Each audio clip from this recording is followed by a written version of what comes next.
You know about Paul, who wrote the letter to the Romans? Of course. Well, a bit.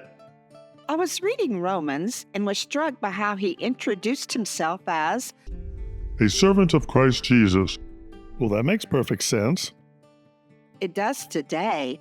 But imagine back in the day when Rome ruled and starting a letter to people in Rome proclaiming to be a servant of Jesus?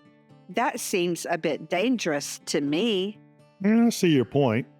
As I was reading, I was struck by how Paul, who is also called Saul, contrasted different types of people and their views on spiritual faith. He wrote about the hostile person, the helpless person, and the person who was free. As I learned more about Paul, I began to wonder if these people were based on his own journey. You'll need to explain that a bit. Well, there is the hostile person. In Romans 8:7, he says, A sinful mind is hostile to God. Oh, I see. Before God saved Paul, he was hostile to God. yes. Now, what about the helpless person? Paul writes, We know that the law is spiritual, but I am unspiritual and sold as a slave to sin. I do not understand what I do, for what I want to do, I do not do, but what I hate, I do. So, the helpless person knows a spiritual law, but they do not understand what they do? in Acts 7:58 through 60, it shows Saul was present at the stoning of Stephen and that he gave approval. At his death, Stephen was praying, Lord, do not hold this sin against them. I wonder how Saul and the others must have felt hearing those faith-filled words.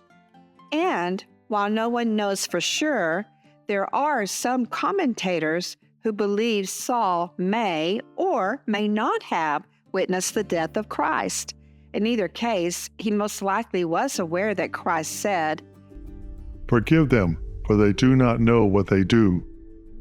Interesting that Paul later wrote that a helpless person does not understand what they do. Now, what about the free person? in Romans 8:2, Paul wrote, Because through Jesus Christ, the law of the Spirit of life set me free from the law of sin and death. This must be referring to his journey to Damascus. Yes, previously Saul was hostile and knew about helpless actions. Why are you persecuting me? Now, through Jesus, Paul was no longer a servant of Rome. I am a servant of Jesus. Do you feel everyone has to go through this faith journey from hostile to free? Not exactly the same.